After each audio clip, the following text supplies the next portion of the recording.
programme. Do you agree with Mr. Trump's decision to bar Syrian refugees indefinitely from entering the United States? I agree with the concept called democracy, a point that appears to be missed by almost all commentators, and especially, can I say, with the BBC. He was elected. He was elected to get tough. He was elected to say he would do everything within his power to protect America from infiltration by ISIS terrorists. Now, you know, there are 7 countries on that list. He's entitled to do this. He was voted in on this ticket. I didn't ask you if he was entitled. That's not my point of contention. I asked you if you agreed with it. Well, I do, because I think that if you just look at what is happening in France and Germany, if you look at Mrs. Merkel's policy on this, which was to allow anybody in virtually from anywhere, look what it's led to. But you said in 2013, there's a responsibility on all of us in the Free West to try and help some of those people fleeing Syria, literally in fear of their lives. Well, that's right. The Christian community in many of those countries has virtually now been... It's almost too late, because most of them have now been wiped out. But I did make the point that if you're looking for a genuine definition of a refugee, all right, we go all the way back to 1951, it is somebody who is in direct fear of persecution all their life because of their race, religion, but you or didn't beliefs. talk about only Christians. And in January 2014, you then said, I seem to recall that it was UKIP who started the debate on allowing Syrian refugees. You seem to be in favour of allowing proper refugees into this country. If they can be defined. But now you support Mr. Trump, who won't let any in. Well, Mr. Trump is running American policy, not British policy. And again, I think we need to distinguish between these two things. I mean, frankly, since I made those comments, we had the Merkel madness, all right? And I think that Trump's policy, in many ways, has been shaped by what Mrs. Merkel did.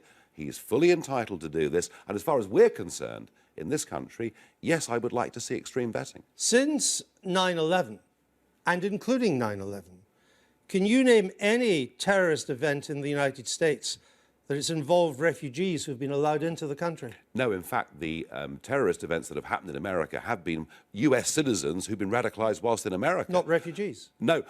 But when you've got a problem already, why on earth would you wish to add to it? And I would remind you that of the 8 people that committed those atrocities in Paris, 5 of them had got into Europe posing as refugees. So, yes. so there is an issue here. There is, but perhaps not for America, because America has the most rigorous and lengthy refugee screening process in the world, especially for Syrians. You have to register with the UN Agency for Refugees.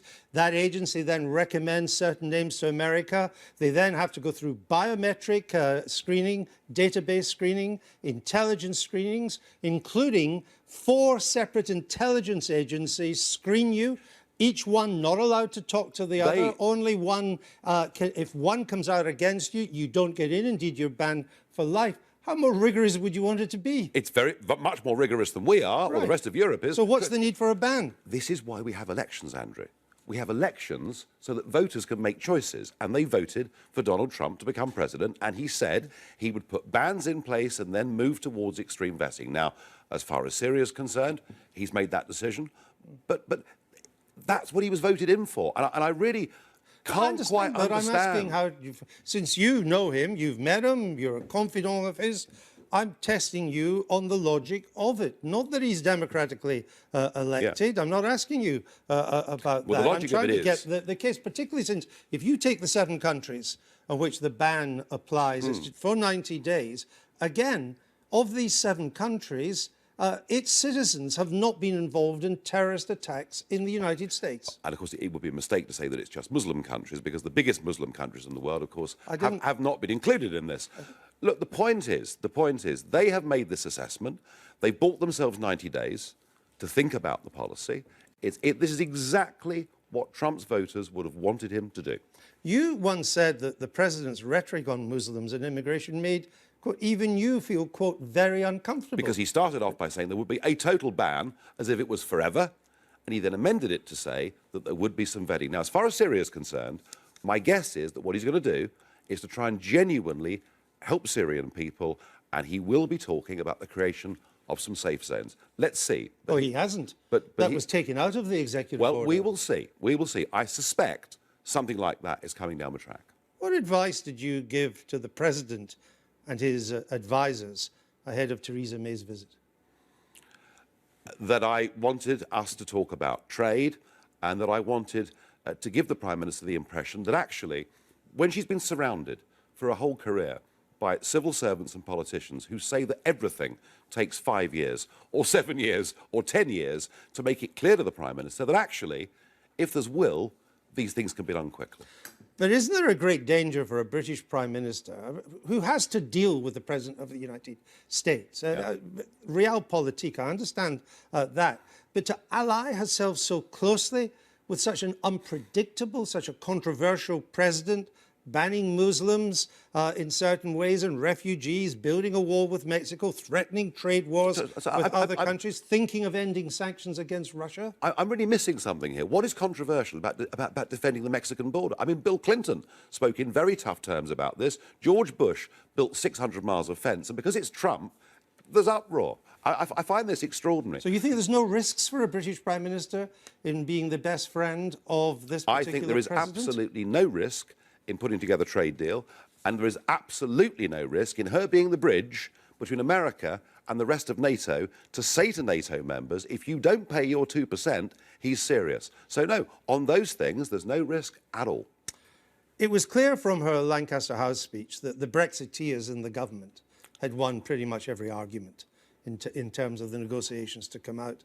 What do you want from her now that she hasn't given you on Brexit? Delivery. She was very good as Home Secretary. Do you remember those wonderful speeches? Tory party conferences, the Tory press saying this was the new Thatcher, and actually she failed completely and utterly. She even failed to control immigration from outside the European Union. So yes, it was a good speech, and it was for many of us on the Eurosceptic side of the argument, I mean, I could scarcely believe. Well, she gave you everything, I could scarcely believe that a British Prime Minister was saying things for which I had been roundly abused and vilified. But I have a feeling we may be in for a very frustrating 2017. The mood, as I can see it in Brussels, is that negotiating with Britain is not a priority. They're far more worried about Dutch elections, French elections, German elections, and possibly even Italian elections. And I worry that by the end of this year, we may not have made very much progress. Now, that is why the Trump visit suddenly brings things into focus. What if, and we've agreed to start these talks immediately, what if, by the middle of June, for argument's sake, the Americans say, OK, we've reached this position with the British, we've compromised on the tough stuff, food standards and things like that, we're ready to sign a deal now. And then May has to say, well, actually, Mr. Juncker says, I can't sign this until we leave. Oh, you can't? Well, you can. I mean, what could they do to us? They can't throw us out. We're leaving anyway. No, but everyone agrees, including the government, that you can talk about a deal, though there's some doubt about that. You could maybe even do a heads of agreement.